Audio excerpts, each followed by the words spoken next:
2 লাখ টাকা দিয়ে একটা জেলা প্রতিনিধি কিংবা উপজেলা প্রতিনিধি দিতেছে। আমাদের জামালপুর শহরে আমি বলবো যে বিভিন্ন কতিপয় ইলেকট্রনিক মিডিয়া 10 জন 12 জন করে সাংবাদিক আছে। এটা কিভাবে সম্ভব? এই যদি হয় তাহলে আপনার সংস্কার কিভাবে আমরা করবো?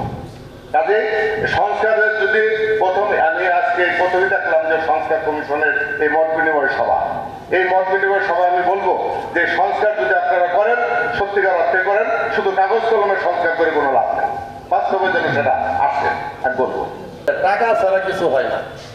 আমি একটা পত্রিকা ডিক্লারেশন নিতে যাবো, সেখানে টাকা দিতে হবে, নাহলে প্রথম নামের তালিকা যা তখন টাকা দিতে হয়, তারপরে ডিক্লারেশনের প্রত্যেকটা কাজে টাকা ছাড়া কোনো কিচ্ছু হয় না।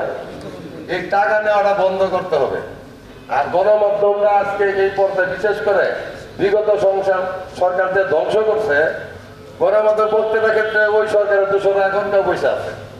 তাদের যদি সরাইতে না পারি তাহলে আমরা সভা করবো, সেমিনার করবো, নানান কিছু করব, কিন্তু সঠিক নিয়োগকারী প্রতিষ্ঠান যদি মনে করে যে আজকে থেকে তোমার অফিস করার দরকার নাই, তাইলে আর কাজ চাকরি নেই। আমার আহ্বান থাকবে যেন সাংবাদিকদের জব সিকিউরিটি যেন নিশ্চিত হয়।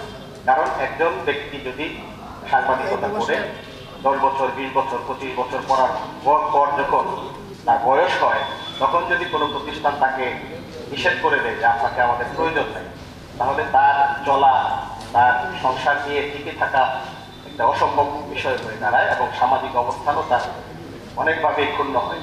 এই বিষয়টা আপনারা দেখবেন। এই জেলা থেকে, এই উপজেলা থেকে, বিভাগ থেকে আমাকে তো কেউ বলে নাই যে তুমি সাংবাদিকতা করো, কিনে পয়সাই করো। সুতরাং আমার চরিত্রটাও কিন্তু অনেক ক্ষেত্রে ঠিক করতে হবে। তবে হ্যাঁ, পরিবেশ যদি সৃষ্টি করে দেওয়া হয়, সেই পরিবেশের সুফল এবং কুফলের জন্য আমরা নিজেরা যেরকম দায়ী, ঢাকাও দায়ী। একটি অনুরোধে এখানে এসেছে বারবার, সারা দেশ থেকেও এসেছে, আপনারা যে কোনো মূল্যে দেশে এত পত্রিকার দরকার নাই, এত টেলিভিশন দরকার নাই। সেই ক্রাইটেরিয়ায় যদি যোগ্যতার জায়গায় আমি কোন চ্যানেল 24 চাকরি করার যোগ্যতা হারাই, আমারও দরকার নাই চাকরি করার। রয়েছে, আমি গণমাধ্যম সংস্কার কমিশনের কাছে প্রস্তাব করব যাদের নিবন্ধনকৃত পত্রিকা রয়েছে তাদের জন্য অনলাইনের জন্য এবং ডিজিটাল প্ল্যাটফর্মের জন্য আলাদা কোনো রেজিস্ট্রেশন যেন দরকার না হয়, সেটা আমি প্রস্তাব রাখছি। এছাড়া হচ্ছে কে বলছে এখন তো জীবাণুদের থেকে বাঁচালে সারাদিনকে বাঁচাবে ডেটল বাঁচাবে। ডেটল দেয় জীবাণুর বিরুদ্ধে 12 ঘন্টার সুরক্ষা বলয়। সুরক্ষার বিশ্বাস থাকুক দিনভর। কাজেই যারা ওই মফস্বলে যারা পত্রিকা সম্পাদক হবে তাদেরকে সাধারণত টাকা পয়সা থাকতে হবে, তাহলে সম্পাদক প্রকাশক বুঝতে পারবে। এটা যেন নিশ্চিত করা হয়। অর্ডার নাই, ফটোকপি তাদের করেছে। এই ইলেকশনের মধ্যে তারা যে ইলেকশন ইঞ্জিনিয়ারিং করেন, প্রতিটা কেন্দ্রে যান, প্রভাব বিস্তার করেন, ভোট চুরি করেন, ভোট ডাকাতি করেন, তখন এই কাজটি ব্যবহার করা হয়। এটা একটা উদ্দেশ্য থাকে। আরেকটু আমার কমিশনের কাছে প্রশ্ন, আমার মনে হয় এখন এই সংস্কারের মাধ্যমে সময় এসেছে সাংবাদিকদের জন্য আলাদা বাজেট, গণমাধ্যমের জন্য আলাদা বাজেট আমি আশা করব। এখন এই সংস্কারের মাধ্যমে আমি সাংবাদিকদের জন্য সুস্পষ্ট বাজেট চাইব। আমি যমুনা টেলিভিশনের ময়মনসিংহ বলছি, শুনতে পাইনি যে আমি হুসাইন শাহিদ বলছি, আমি যমুনা টেলিভিশনের ময়মনসিংহ বলছি। বড় ভাই, আপনারা যারা আজকে এখানে আসছেন, আমরা অনেকক্ষণ ধরে অনুষ্ঠান শুনছি, সবার কথাই আপনারা শুনেছেন। একটা বিষয় আপনারা ইতিমধ্যে অনুধাবন করতে পেরেছেন যে আসলে আমরা যারা সাংবাদিকতা করি তাদের মধ্যে স্পষ্টতই 2টি ভাগ হয়ে গেছে। একটি ভাগ হচ্ছে ঢাকার সাংবাদিক, আরেকটি ভাগ হয়ে গেছে মফস্বলের সাংবাদিক। আমাদের বৈষম্যটা এই জায়গা থেকেই শুরু হয়। আজকে এখানে বেতন ভাতা নিয়ে বিভিন্নজন বিভিন্ন কথা বলেছেন। একটি বিষয় আপনাদেরকে অনুধাবন করাতে চাই যে এই কমিশনের যে 3 জন আমাদের সামনে উপস্থিত আছেন, আপনাদের 3 জনের বাসায় নিশ্চয়ই কাজের বুয়া আছে। আপনার কাজের বুয়াকে আপনারা যে টাকা বেতন দেন, আমাদের মফস্বল বলে যাদেরকে আমরা আলাদা করি, ঢাকার বাইরের করি, তাদেরকে এই পয়সাটাও বেশিরভাগ লোকদেরকে দেওয়া হয় না।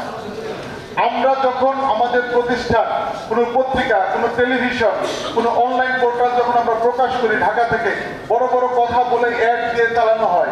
দেশের কথা বলবে, মানুষের কথা বলবে, জনগণের কথা বলবে, অনিয়মের কথা বলবে, দুর্নীতির কথা বলবে। নিজের প্রতিনিধিকে তারা বেতন দিবে না, উল্টো বিজ্ঞাপনের।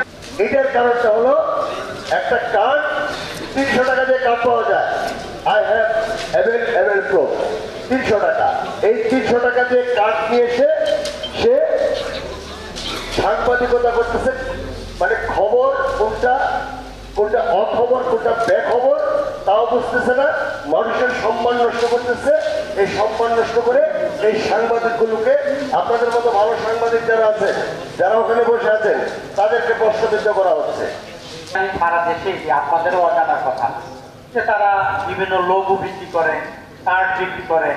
তাহলে ওই সাংবাদিকের কাছে কিভাবে আশা করবেন যে তারা প্রকৃত সত্যটা লিখবে? তারা তো সারাদিন একটা গলায় ঝোলায়, একটা কোমরের ঝোলায়, একটা পিছনের ঝোলায়, তাদের এতগুলা তাদের মানে আইডি যে এই মানুষ দেখলেই বুঝেছে সে অনেক বড় মানের সাংবাদিক।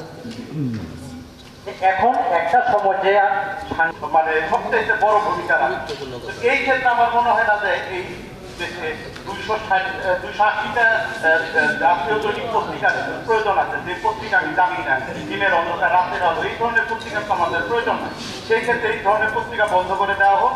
আর যদি আছে তো সেই ক্ষেত্রে যারা এই চ্যানেলের কোনো বেতন দিতে পারবে না, সাংবাদিকদের বেতন দিতে পারবে না, এই ধরনের মিডিয়া বা চ্যানেল থাকার প্রয়োজন আছে কিনা এটা নিয়ে আমার মনে হয় আজকে আপনারা যারা সংস্কার কমিশনে আছেন এই ধরনের চ্যানেল বন্ধ করে দেন।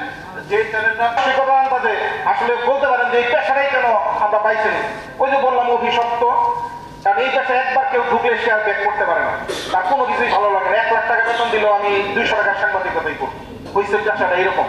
আমাদের স্বাধীন পেশা, সুন্দর করে আমাদের যোগ্য অর্থে যেই যোগ্যতা আছে সেটা বেতন ভাতা দিয়ে আমাদেরকে সচ্ছলভাবে, মোটামুটি সচ্ছলভাবে চলার মতন, ডাল ভাত খেয়ে করার মতন যাতে একটা ব্যবস্থা করা হয়, সেই ব্যবস্থাটা যদি আপনাদের সংস্কার কমিশনের মাধ্যমে হয় তবে আসলে প্রকৃতভাবে আসলে সাংবাদিকতা পেশাটা আরো মানুষ এখানে উৎসাহিত হবে এবং তারা উৎসাহ বোধ করবে। ধন্যবাদ সকল। আসসালামু আলাইকুম। আমরা তৈরি করতে পেরেছি